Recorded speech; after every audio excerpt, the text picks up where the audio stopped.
우리 다 함께 찬송가 312장 너 하나님께 이끌리어 찬양함으로 새벽 기도회를 드리겠습니다.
오늘 우리들에게 주시는 하나님의 말씀은 예레미야 28장 1절로 17절입니다.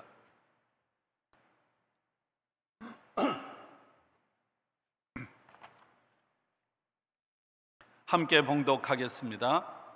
그의 곧 유다 왕 시드기야가 다스리기 시작한 지 4년 다섯째 달 기봇 핫술의 아들 선지자 하나냐가 여호와의 성전에서 제사장들과 모든 백성이 보는 앞에서 내게 말하여 이르되 만군의 여호와 이스라엘 하나님이 이같이 일러 말씀하시기를 내가 바벨론의 왕의 멍에를 꺾었느니라. 내가 바벨론의 왕 느부갓네살이 이곳에서 빼앗아 바벨론으로 옮겨간 여호와의 성전 모든 기구를 2년 안에 다시 이곳으로 되돌려 오리라. 내가 또 유다의 왕 여호야김의 아들 여고니아와 바벨론으로 간 유다 모든 포로를 다시 이곳으로 돌아오게 하리니 이는 내가 바벨론의 왕의 멍에를 꺾을 것임이라 여호와의 말씀이니라 하시니라. 선지자 예레미야가 여호와의 성전에 서 있는 제사장들과 모든 백성들이 보는 앞에서 선지자 하나냐에게 말하니라. 선지자 예레미야가 말하니라. 아멘. 여호와는 이같이 하옵소서. 여호와께서 내가 예언한 말대로 이루사 여호와의 성전 기구와 모든 포로를 바벨론에서 이곳으로 되돌려 오시기를 원하노라. 그러나 너는 내가 내 귀와 모든 백성의 귀에 이르는 이 말을 잘 들으라. 나와 너 이전의 선지자들이 예로부터 많은 땅들과 큰 나라들에 대하여 전쟁과 재앙과 전염병을 예언하였느니라. 평화를 예언하는 선지자는 그 예언자의 말이 응한 후에야 그가 진실로 여호와께서 보내신 선지자로 인정받게 되리라. 선지자 하나냐가 선지자 예레미야의 목에서 멍에를 빼앗아 꺾고 모든 백성 앞에서 하나냐가 말하여 이르되 여호와께서 이와 같이 말씀하시니라. 내가 2년 안에 모든 민족의 목에서 바벨론의 왕 느부갓네살의 멍에를 이와 같이 꺾어 버리리라 하셨느니라 하매 선지자 예레미야가 자기의 길을 가니라.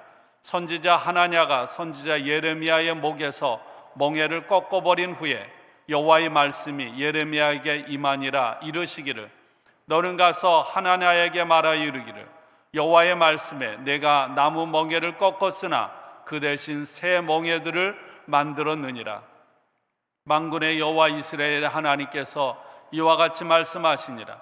내가 새 멍에로 이 모든 나라의 목에 메어 바벨론의 왕 느부갓네살을 섬기게 하였으니 그들이 그를 섬기리라. 내가 들짐승도 그에게 주었느니라 하라. 선지자 예레미야가 선지자 하나냐에게 이르되 하나냐여 들으라. 여호와께서 너를 보내지 아니하셨거늘 내가 이 백성에게 거짓을 믿게 하는도다. 그러므로 여호와께서 이같이 말씀하시되 내가 너를 지면에서 제하리니 내가 여호와께 패역한 말을 하였습니다. 내가 금년에 죽으리라 하셨느니라 하더니 선지자 하나냐가 그의 7째 달에 죽었더라. 아멘. 오늘도 주님의 은혜가 여러분의 삶에 가득하기를 축원합니다. 오늘 말씀은 제가 목사로서는 이 말씀을 전한다는 것이 결코 쉽지가 않습니다. 여러분 앞에 서서 설교를 해야 하니까 전할 수밖에 없는 것입니다. 왜냐하면 제가 그 당시에 상황에서 목회하는 목회자였다면 저도 분명 하나냐와 함께하는 무리들 편에 섰을 것이 분명하기 때문입니다. 오늘날과 마찬가지로 예루살렘에는 예언자들이 넘쳐났습니다. 예언자들은 바벨론 제국의 위협 앞에서 열방을 의지하여 위기를 극복하려는 시도를 포기하고 하나님을 의지하라고 참 예언자들은 줄기차게 외쳤습니다.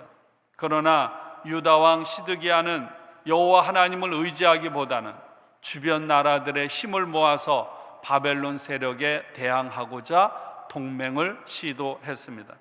이에 예레미야는 그 자신만의 특이한 예언자적인 상징 행위로 줄과 멍에를 만들어서 목에 걸고 시드기야에게 나아가 예언을 했습니다.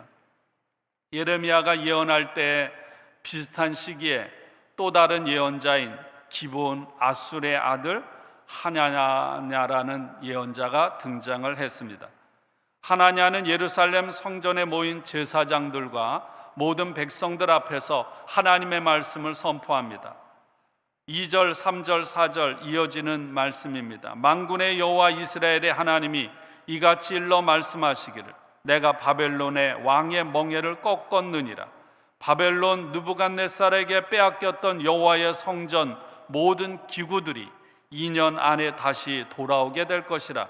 포로로 끌려간 왕의 아들 의로운 사람 여고니아와 모든 포로들을 다시 돌아오게 하겠다. 그런 다음에 예레미야의 목에 걸려있던 멍에를 빼앗아서 꺾어버리고 이같이 바벨론 왕의 멍에를 하나님께서 꺾으실 것이라고 예언을 합니다. 여러분, 하나냐의 예언이 얼마나 확신에 차고 확실하게 피부와 마음에 와닿는 예언입니까? 구체적인 날짜 2년 안에 날짜를 제시하고 예레미야의 목에 걸려있던 멍에를 멋지게 부러뜨리면서 하나님께서 바벨론 왕을 이렇게 꺾으시겠다는 것입니다. 그 말씀을 듣는 모든 백성들이 얼마나 시원하고 또한 기분이 좋았을지 우리는 얼마든지 그려볼 수 있습니다. 저도 목회자로 때때로 그랬으면 좋겠다는 마음을 먹을 때도 있습니다. 기도하는데 하나님의 음성을 듣고 하나님께서 놀라운 환상, 놀라운 광경을 보여주셨다고 하면서 사람들에게 말하고 사람들을 미혹시킬 수 있습니다. 얼마든지. 오늘날 목사라고 하면서도 상식을 벗어난 언행을 함으로 무리를 일으키고 선교에 막대한 지장을 주는 것을 넘어서서 되돌이킬 수 없는 피해를 주고 있는 것을 우리는 지금 생생하게 목격하고 있습니다. 그런 사람들, 그런 목회자들이 활개를 치고 있다는 것은 그만큼 교회가 교회로서의 올바른 기능을 담당하지 못하고 있다는 증거입니다. 또한 사회가 그만큼 불안하다고 하는 증거이기도 합니다. 사람들은 스스로 자유의지를 가지고 길을 찾을 수 없으니까 확실하고 또 구체적인 날짜를 정하고, 이단들이 그렇잖아요. 1900 몇 년, 2000 몇 년, 언제 어떤 일이 이루어질 것이다, 종말이 온다, 날짜를 정하고 방법을 정해주는 등 카리스마 있다고 하면서 강력한 권위를 내세우고 칼을 휘둘러대면 사람들은 그 사람들을 의지하고 따르게 되어 있습니다. 여러분, 우리 교회의 지난날의 아픔을 우리는 알고 있습니다. 예레미야와 하냐냐, 두 사람은 모두가 다 만군의 여호와의 이름으로 예언을 한다는 것입니다. 정치적인 입장에서 보면 여러분, 예레미야는 유다의 멸망을 예언하고 바벨론에게 항복하는 길만이 살 길이라고 전하는 친바벨론적인 경향의 예언을 합니다. 그러나 하냐나는 예루살렘이 회복되고 평화가 올 것이고 바벨론이 멸망당할 것이다, 마치 민족주의자적인 예언을 합니다. 그러나 일반 백성들은요, 누가 진정 하나님의 예언자, 참된 예언자인지 거짓 예언자인지 구별할 수 없다는 것입니다. 사람들은 그래서 예레미야를 매국노, 그리고 바벨론의 앞잡이라고 비난을 했습니다.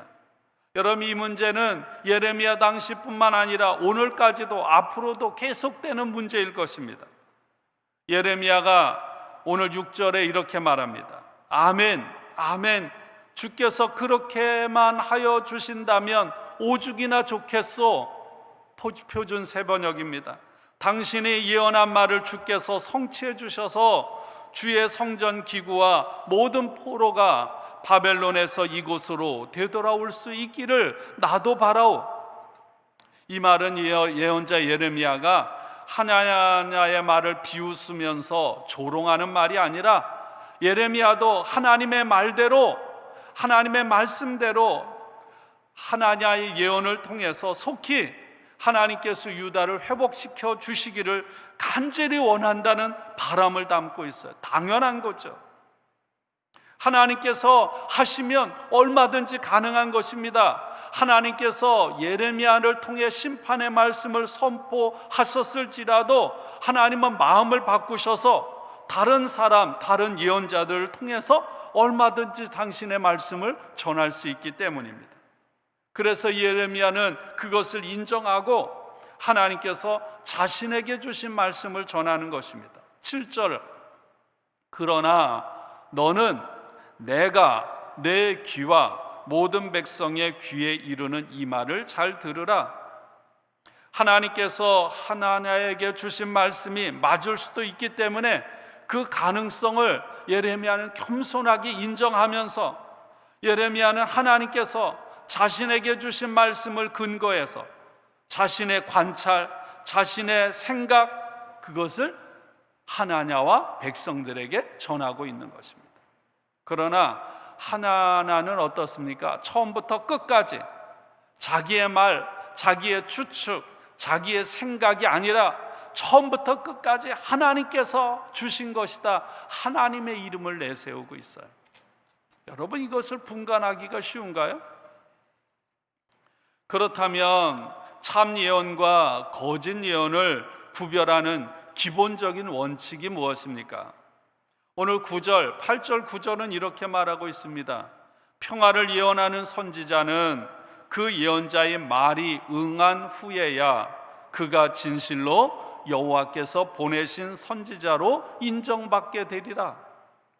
이전부터 전쟁, 기근, 전염병을 예언한 예언자들도 있었고, 나도 하나냐 너도 예언을 하고 또 평화를 예언하는 사람들도 있었지만, 그 예언자들이 참 예언자인지 아닌지는 그들이 선포한 내용이 실제로 이루어지느냐 아니냐에 따라서 드러난다는 것입니다.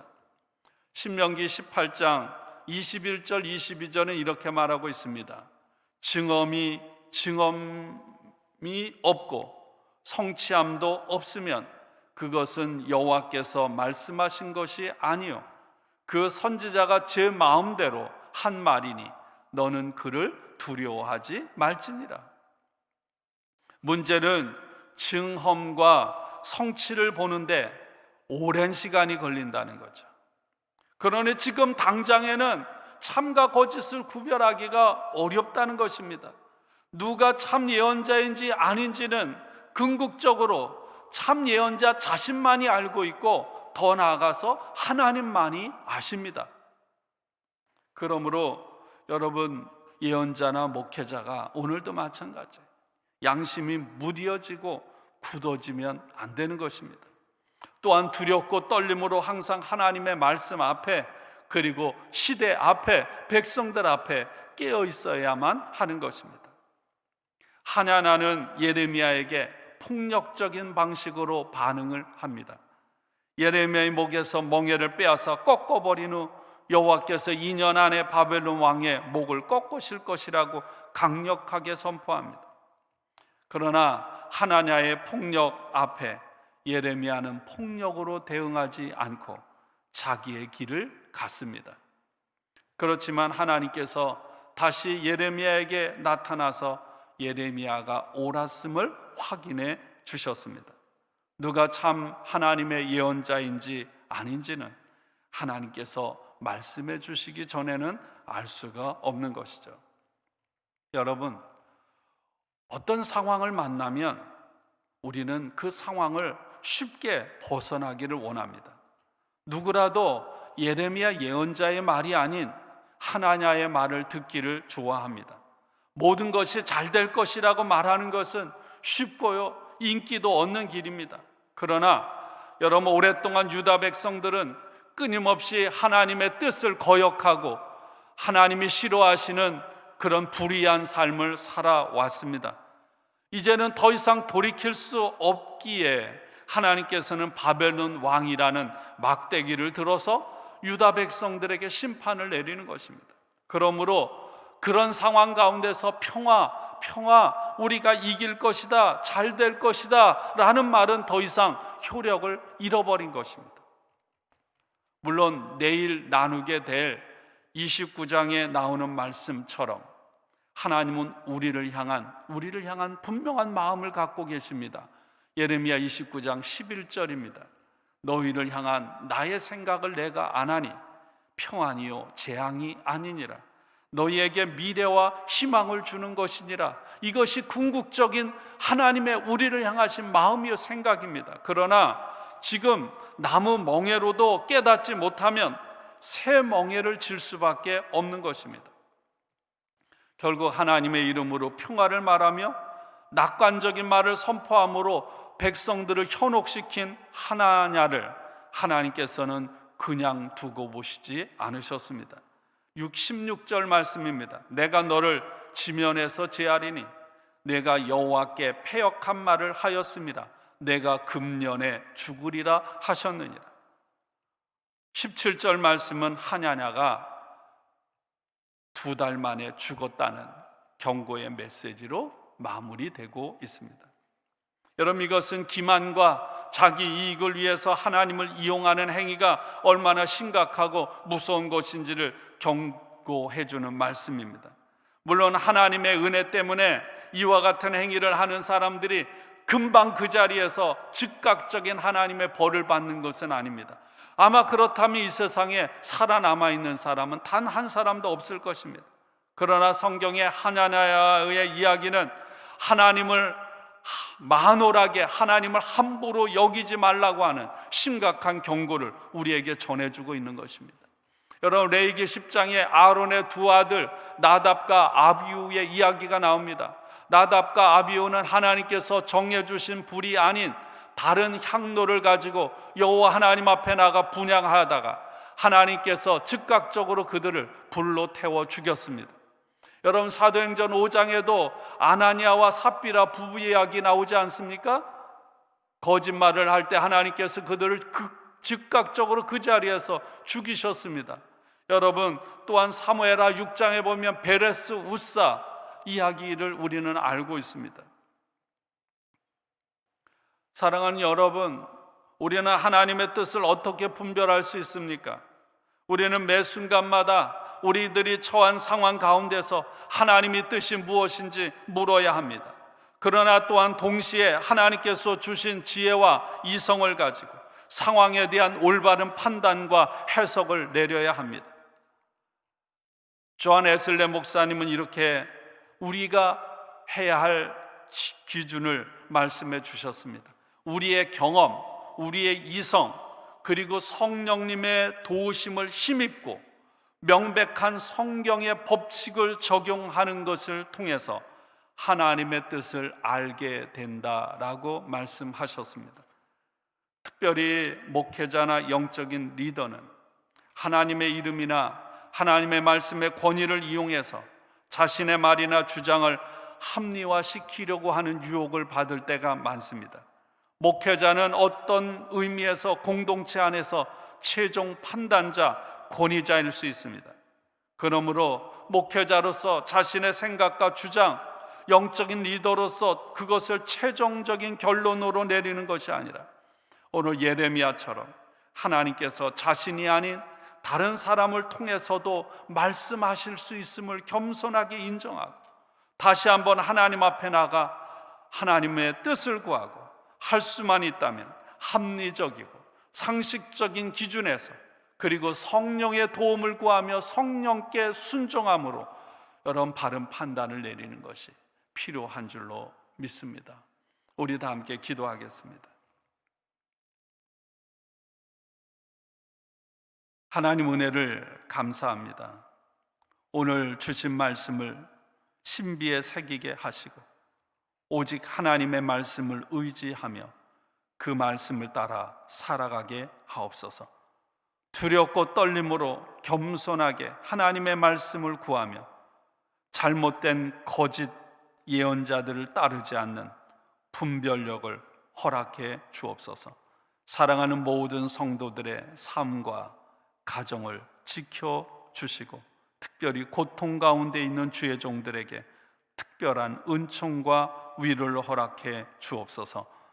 9월 말에 있을 전교인 수련회 위에 함께 하시고 하나님 우리 모두에게 은혜와 평강 가운데 기쁨과 감사의 삶을 살게 하여 주옵소서. 예수님의 이름으로 감사하며 기도합니다. 아멘. 여러분들 오늘 주신 말씀과 더불어 기도 제목을 따라서 우리 함께 기도하겠습니다.